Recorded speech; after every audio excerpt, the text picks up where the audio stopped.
What's up? It's your girl Flip. I'm here today with another review video. Today's video is recommended from my coworker slash homie because we beyond coworkers now. He done invited me to his wedding and everything, and it was a lit ass wedding. Shout out to my homie Tony who recommended this one to me. But this one is a very popular one. It's called Seaspiracy and it's featured on Netflix. So if you guys just simply don't have the time or don't feel like watching, but I'm gonna go ahead and give y'all a rundown, a little quick summary of what was what, so you can pretend like you watched it if you don't feel like it. And if you do, if by the end of this you say, okay, this is interesting, go ahead and watch it, you should. And I'm gonna go ahead and give my honest review. And if you're interested, go ahead and check me out. So we have our main character. I think his name is Ali or Alex or something like that. He may have said his name twice in the whole damn movie. But anyway, the main character is a filmmaker, but he's always had an interest in marine life since he was a kid. So we get the little scoop on Ali, you know, we get his little background. He's showing us home videos and showing us his passion for how he grew up around, you know, making movies and how he just always just had a love for the ocean. So Ali grew up like me and like the rest of the people from my generation, thinking that all the ocean's problems came from just filthy humans like me littering and disposing of trash the wrong way. He noticed an uptick in beach whales in his area. He's from London. And he noticed, okay, like what's going on with these whales? They're dying from plastic. And you know, we have the straws being discontinued and they're charging us for bags now, the plastic bags. It's just all these things making us think that we the problem. And I always thought we were the problem. He starts trying to, you know, do his part. He buys his little metal straws and his little reusable wooden fork set to carry in his pocket so he doesn't have to use plastic utensils. He does beach cleanups and all these things. Thinking like, okay, I'm really gonna put my stamp on Mother Earth and do my part and take care of this ocean that I love. So yeah, he's like me, and I hate, okay, sidebar, if you guys hate them damn paper straws just as much as I do, please say something in the comments down below. Like, don't even play with me with them straws. You can't even put them in a damn cup. By the time you try to press them in the cup, the thing all bent up. I digress. So yes, I'd rather drink my cup from I'd rather drink straight from the cup than to deal with them paper ass straws. Like, don't even insult me with one of them bitches.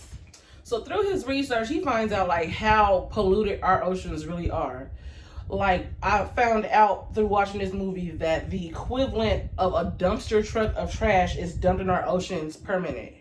Like a whole dumpster's worth of trash per minute. Like, and that stuff is getting in all of our food.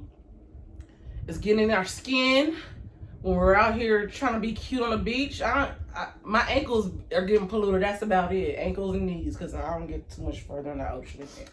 One of the scientists in the movie described the ocean as just a big batch of toxic plastic soup.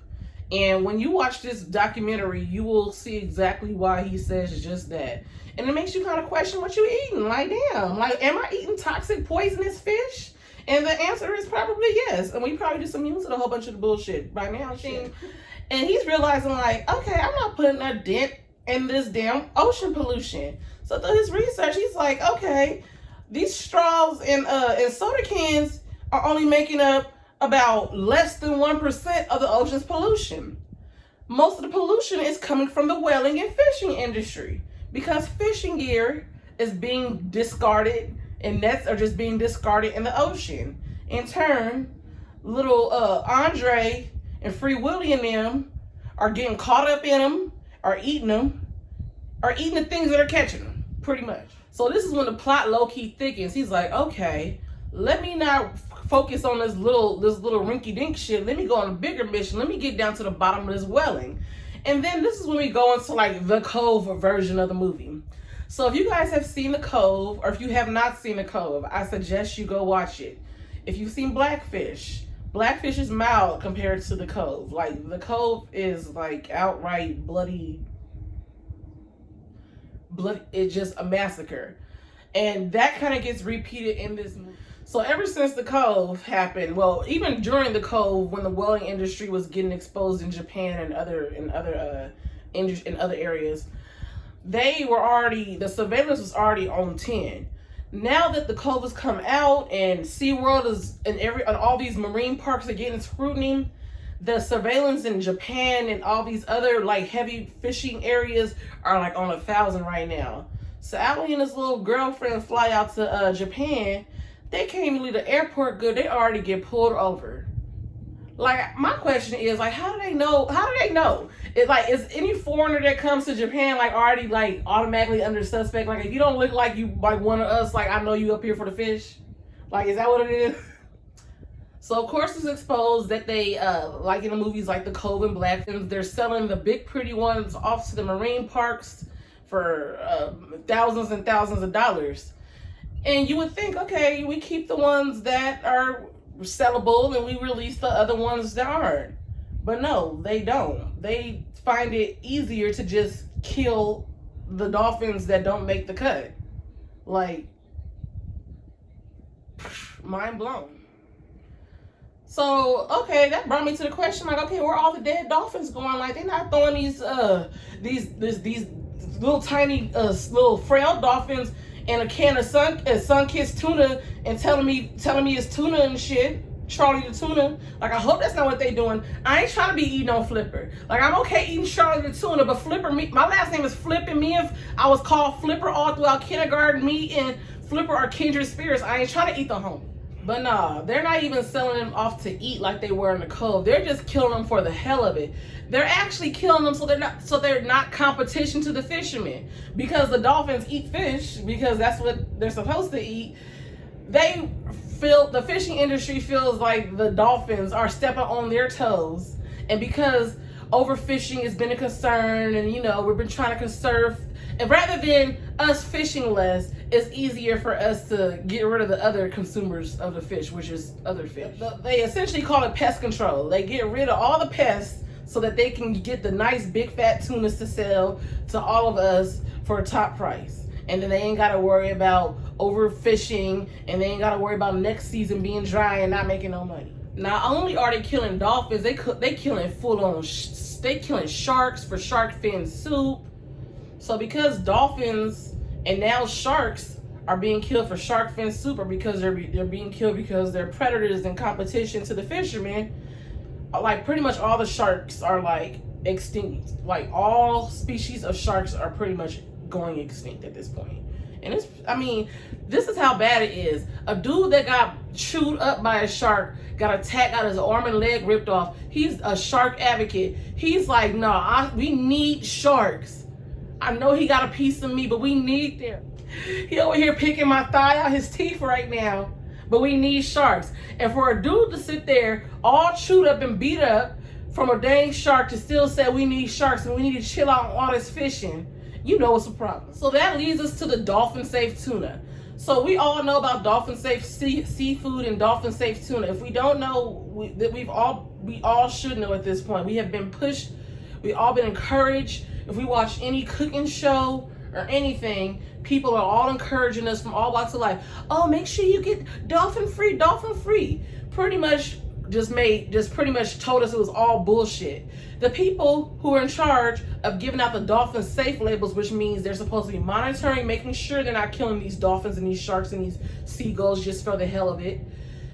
So all the discarded seagulls and sharks and seals that get tossed out are called bycatch.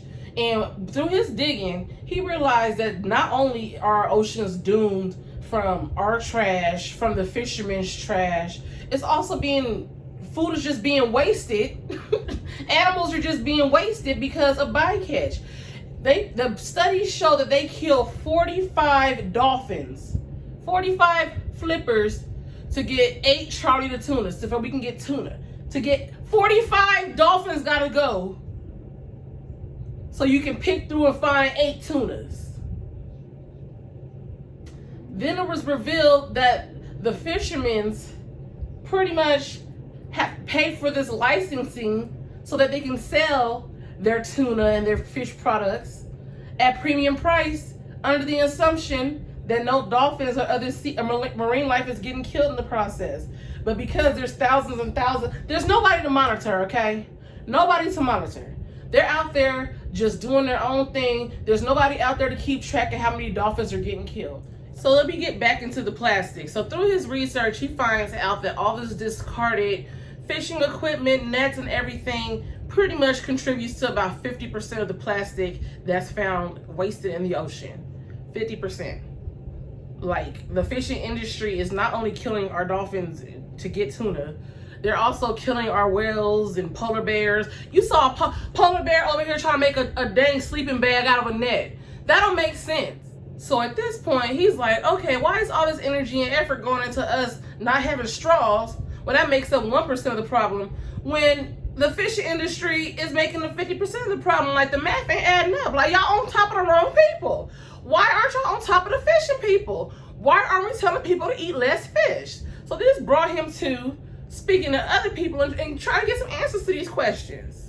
So he sits down with the owners of the Plastic Pollution Coalition. You know, pretty much the people that encourage us to go do beach cleanups and not feed turtles plastic baggies and whatnot. Pretty much telling us to make our lives extra uncomfortable so that we can, for the sake of preserving our marine life. So we over here like, okay, listen to these people. So he sits down and is like, okay, so through my research, I'm realizing the straws ain't the problem. The fishing is. Why aren't y'all telling people not to fish? So he caught the first one slipping. She's like, oh yeah, you know, why ain't we telling people that? So he talks to the second lady. She's like, no, she didn't say that.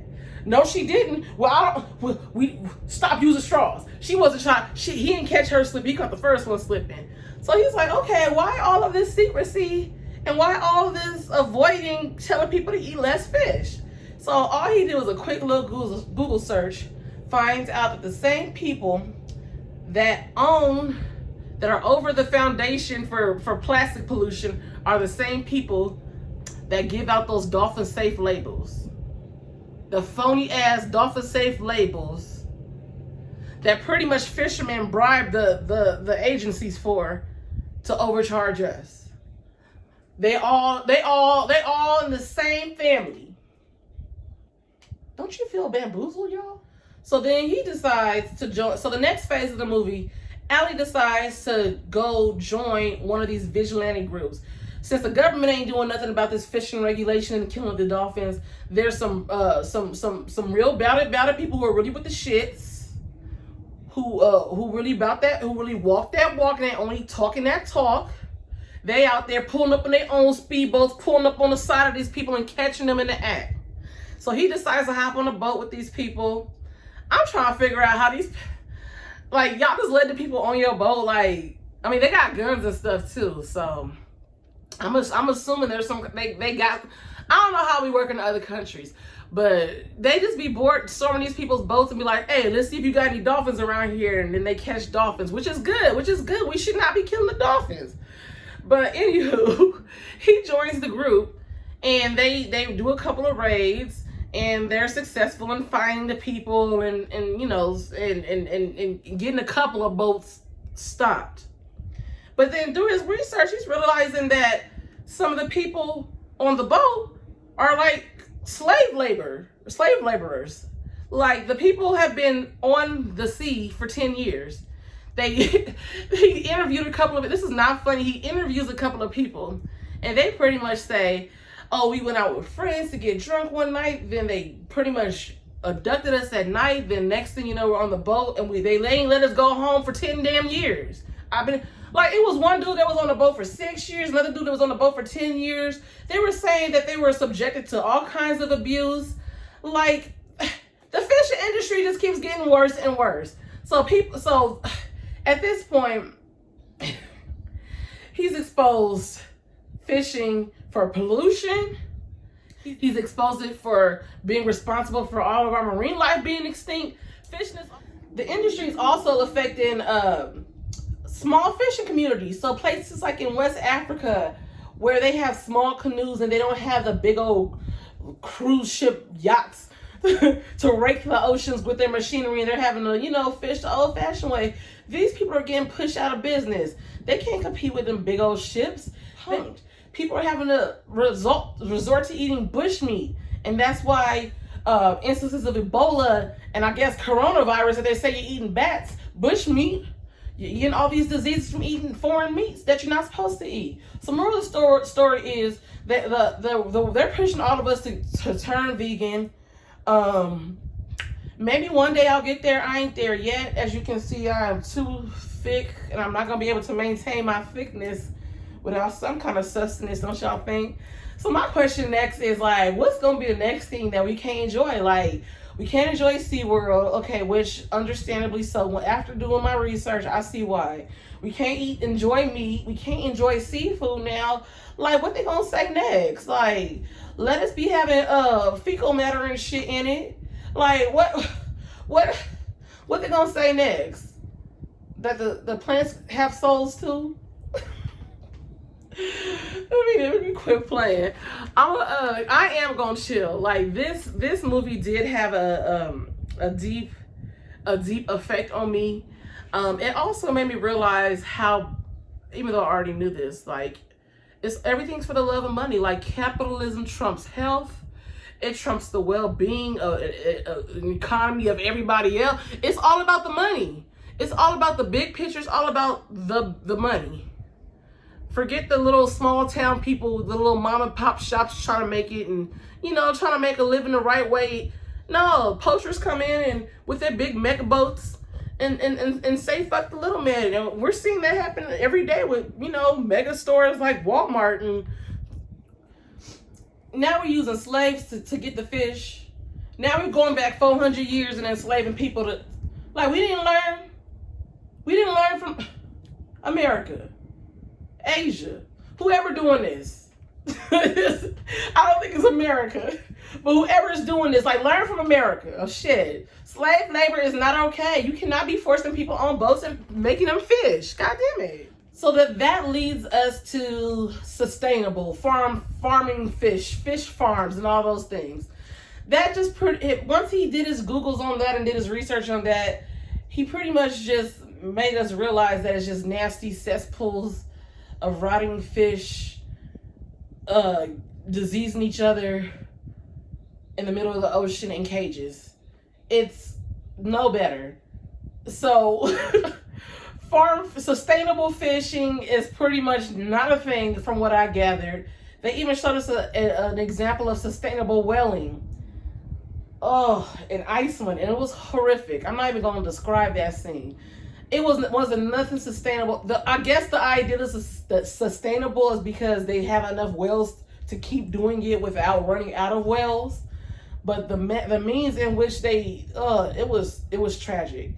All of it was just tragic. The amount of blood that was just pouring out of these vessels, just straight red, just pouring out the side, because they're just slaughtering the animals for the hell of it. And I'm not even an animal lover like that. But this just goes to show I'm deeply affected by this, and I don't even care about animals like that. I don't dislike them, nothing. I just don't be messing with them. But I like, it really got me out here like saying like fuck fish, fuck eating. I mean, not fuck fish because they are hungry. So then it leaves us with, what do we eat? Like, shit, we can't eat. We've seen all these other movies about meat and mad cow disease and chicken farms and like what the hell is there left to eat? Vegetables, that's about it. They talking about us going plant-based shrimp now. And I'm not even gonna front. I don't like food substitutes.